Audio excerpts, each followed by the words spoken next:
The Great Amazing Burns Race 2 began in the early morning hours of June 17, 2024, when the Burns family departed for Iowa.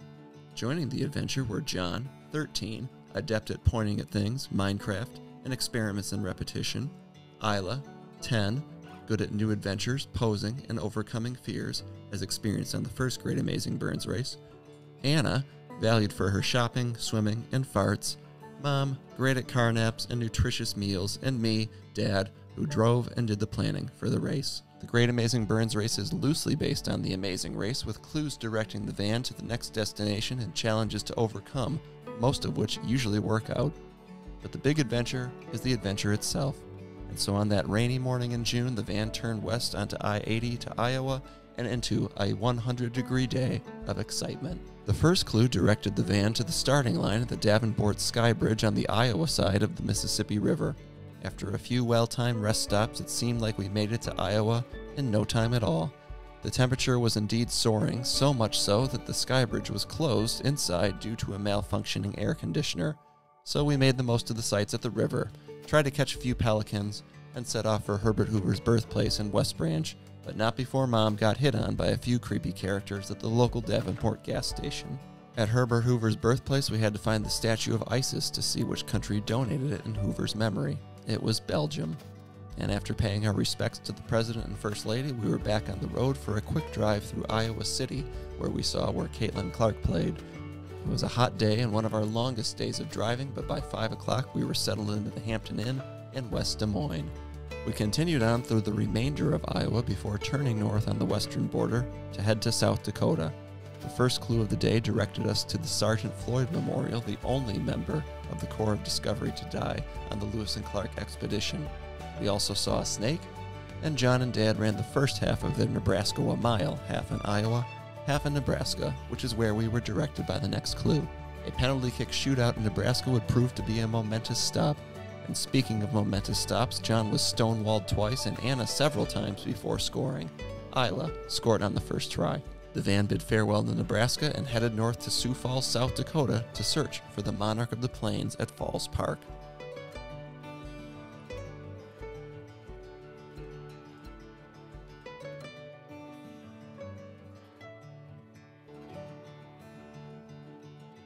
It was while locking the car at Falls Park that Dad made an important discovery. There were no keys. Turns out they'd been left at the soccer field to serve as the marker for the penalty spot, and quickly forgotten in the uproar of stonewalling John.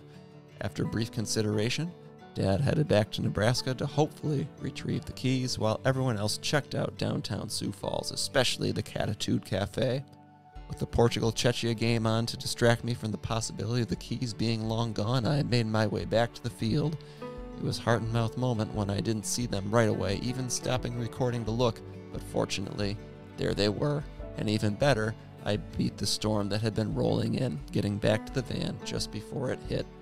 We had one of the best meals of the trip at Bread and Circus in Sioux Falls before carrying on to Mitchell in search of the palace made of corn. We found it, and then checked into the Hampton Inn before learning that Anna's mouth hurt, and we were in for something even more serious than lost keys. Turns out having a giant growth on your gum is not a good thing and doesn't feel great, so Anna was scheduled for an emergency appointment at Black Hills Pediatric Dentistry in Rapid City that afternoon. Before Anna's life could be saved, we had a lot of work to do. The Badlands was high on everyone's list, highest if you're John, and why wouldn't it be? With no trails, it's a national park you can engage with, a park for kids, not for adults. Perhaps the greatest hide-and-go-seek course ever created, aside from maybe that Jurassic Park land at Universal, and it even has a ladder.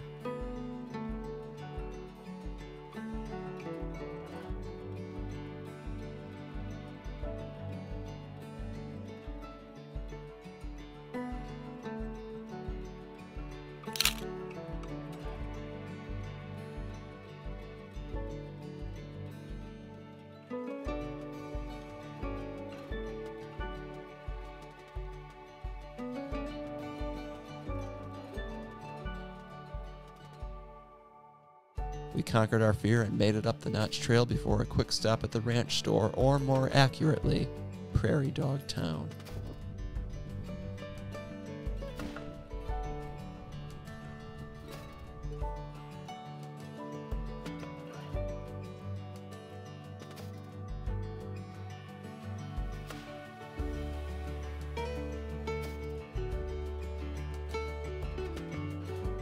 Feeling quite high after his visit to the greatest national park in the world, John rewarded his sisters with new family members, Flex the prairie dog from Badlands National Park, and Al the mammoth from Waldrug. Though Waldrug has everything under the sun, one thing they don't have are emergency tooth extractions, and for that, we carried on to Rapid City. While the rest of us were a little bored waiting, Anna would definitely go back because she got all kinds of swag. After some quick clues took us to downtown Rapid City to look for Presidents and Pirates Cove, we were off to Battle Creek Campground in Hermosa, where we were staying quite comfortably in a yurt. A busy day ended with one of the most pleasant nights of the trip, playing outside with a new friend from Kansas in the peace of the Black Hills, a peace that carried into the morning.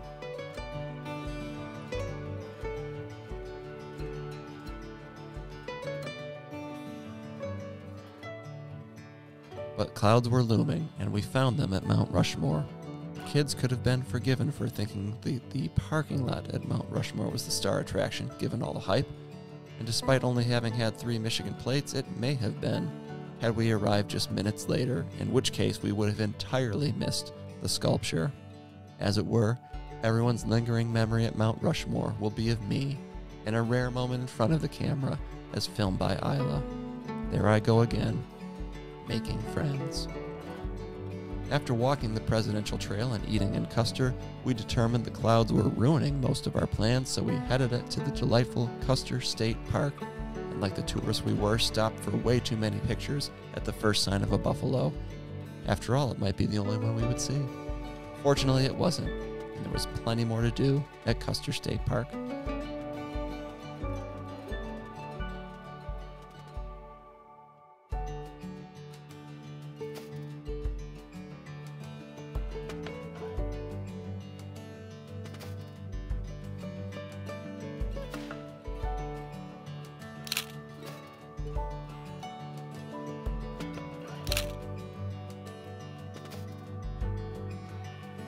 Whether it was the rain, the jam days of travel, or everyone's disappointment at leaving the Black Hills, the mood wasn't great at Deadwood, but thankfully things perked up after we got into Devil's Tower. The lengthy wait to get in was worth it, and not just for fans rooting against me in the license plate game and hoping to see the literal, only Delaware of the trip, exiting the park. But the Tower Trail was great, and the first episode of the Donut Show was even better. Today, we're going to be exploring the wonders of Devil's Tower. A giant bear was climbing up. Many fabrics are hung on the tree branches here and symbolize praise. And now, we shall end the wonders of Devil's Tower with a photo of Dad's butt. Hey. From Devil's Tower, it was a drive, a long, lonely drive, but a gorgeous one. The GoPro videos simply can't do it justice. When I find myself thinking back to all the driving on this trip, this is the stretch I think of most.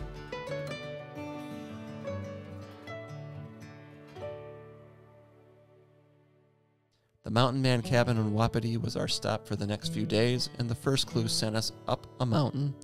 Thankfully, it was up a mountain on a horse. Unthankfully, though, it was on a horse, and sore butts were in order for the next few days. But the trail was fun, and the views were spectacular.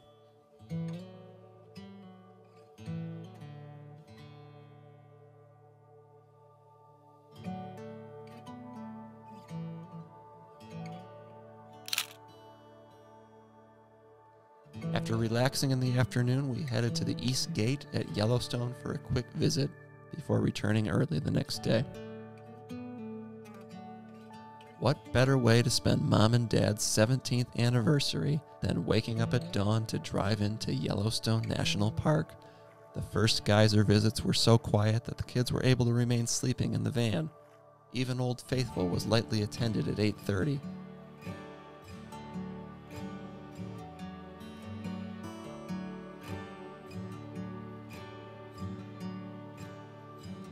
Another episode of The Donut Show kept us entertained on the geyser trail, as well as, I suppose, the astonishing geysers and natural formations. Today we're at Yosemite National Park, and today we're at Yellowstone National Park, checking out the amazing geysers.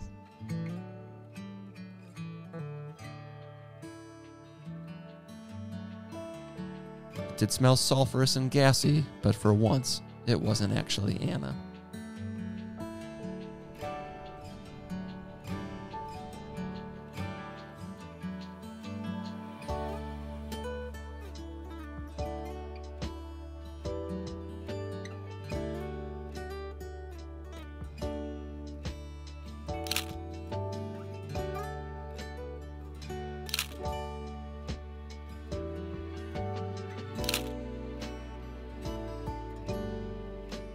We were a bit detoured by a lounging buffalo at the Grand Prismatic Spring, and while I wouldn't have minded doing the 5-mile round-trip hike to see the spring from above, we still had a lot left to do, and it didn't do anything to stop the spring from being my favorite part of Yellowstone.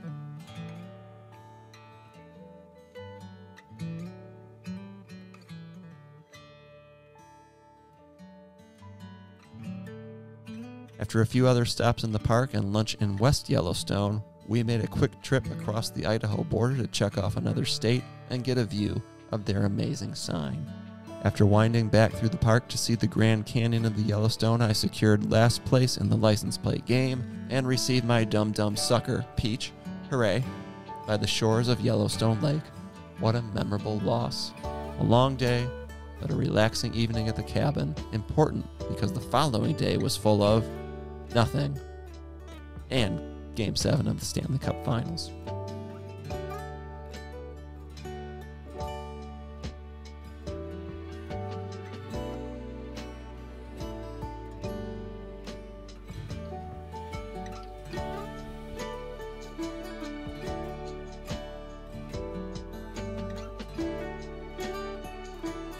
It was time to say goodbye to Yellowstone. Another early morning and a lengthy, beautiful drive through the east side of the park.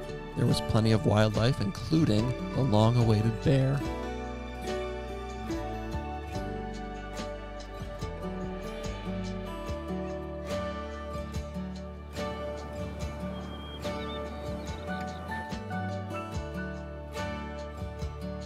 After Mammoth Hot Springs, a few last-minute gift shop stops, and the park gate, Clue sent us to Last Chance Gulch and Helena, where we had a wonderful hamburger at Old Salt and a look at the state capitol before checking in at the Home 2 Suites, a mom favorite since it had laundry. The kids swam for what could have been hours, I'm not exactly sure, because I was passed out cold on a deck chair. Oh God. Hop on a raft to take the middle fork of the Flathead River. Come prepared, you're going to get wet. It wouldn't be a trip to a national park on the Great Amazing Burns Race if there wasn't an adventurous roadblock built in, and at Glacier, it was whitewater rafting. It was wet and wild, but the wetsuits and boots kept everyone warm, and everyone except Mom demonstrated their bravery by hopping into the Flathead River.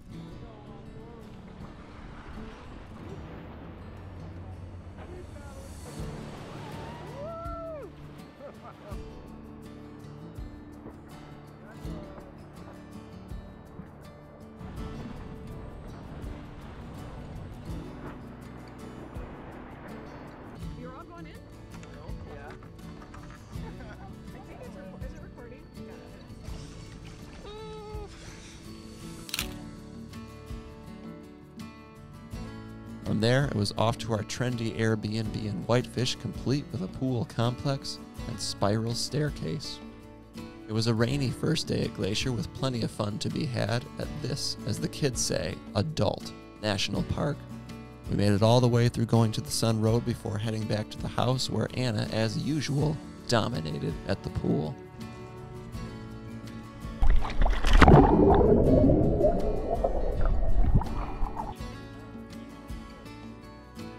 Glacier trips were broken up with a rest day, much of it spent at the pool or watching Bluey.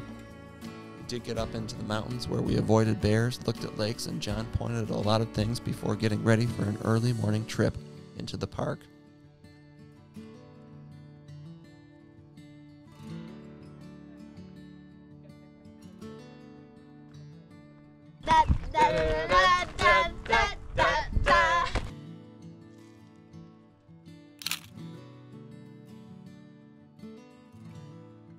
No rain to be seen this time, and we spent the day seeing the park in all of its majestic splendor. Mom and I hiked by St. Mary's Lake while the kids slept in the car. Anna spotted a mule deer, We visited the Continental Divide at Logan Pass, stopped by a river turnout, and successfully secured an Aunt Nikki parking spot that enabled us to hike the Avalanche Lake Trail.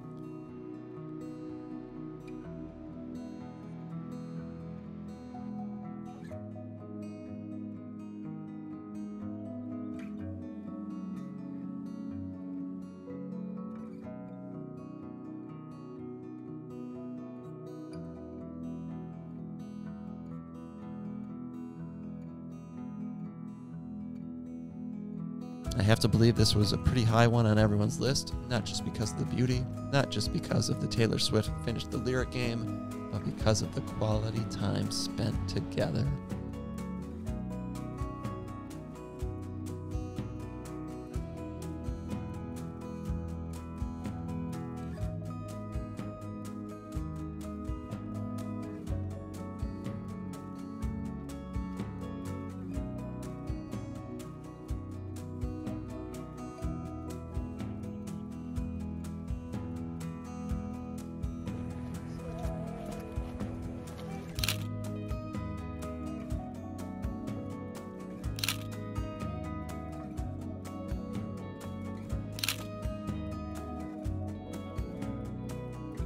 After a night at the pool, it was time to say farewell to Glacier early the next morning. I wish I had taken more video outside the car as we made our way east across Montana, but apparently what was happening inside the van was just as exciting. The clue directed us to Theodore Roosevelt National Park all the way in North Dakota.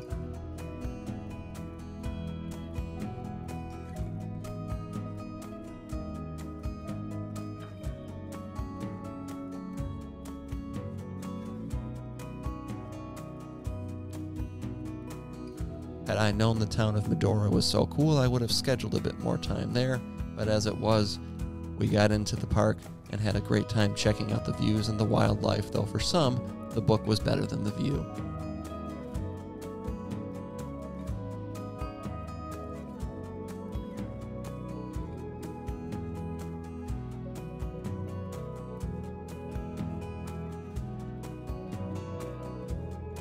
It was our last time seeing buffalo, prairie dogs, and nearly for Mom, her first and last time seeing wild horses.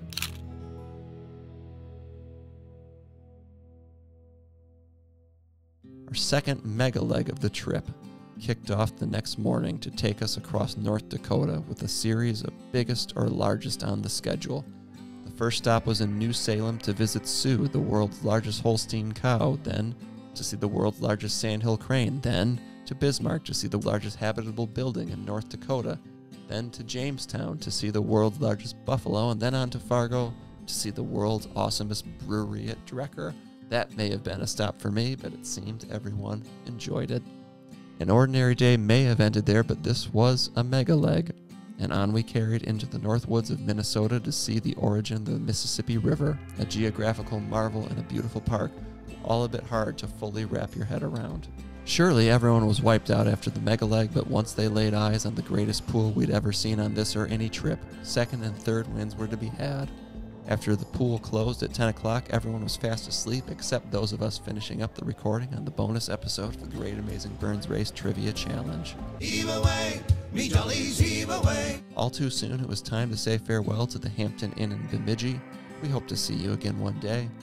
But a goodbye meant we'd soon be in Michigan, and after making our way through Wisconsin, our first state of the trip, complete with a bald eagle sighting, we said hello again, after many, many days, to Michigan, albeit the very far northwestern corner. Porcupine Mountains proved to be worth the trip, Lake of the Clouds and mosquitoes living up to the hype. There's plenty left to do up there again one day. But this, after all, was a race, and the finish line was calling. Lock the box to reveal the finish line. Yeah! For this, the kids had to break into the box to reveal the location of the finish line. The first series of locks referenced specific words and clues received on the trip. Isla, the unsung hero, had held on to all of the clues, which made it a fairly easy step to get past once she connected the color-coded clues to the corresponding colored locks. They were able to figure out Molly, Bison, and Bully to break into the box, which revealed 2 locked pouches with math equations. Hampton Inns times Airbnbs times Interstate East minus Interstate West equals, and number of states slept in times number of states named on a clue times number of states visited east of the Mississippi River.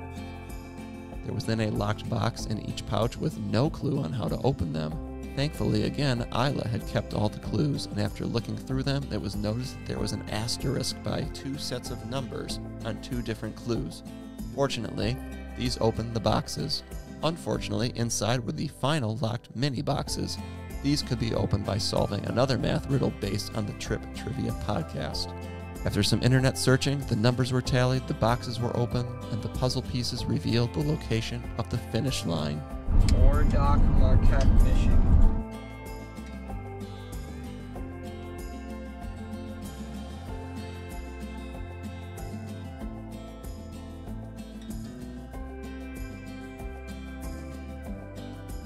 Congratulations, you have won the Great Amazing Burns Race.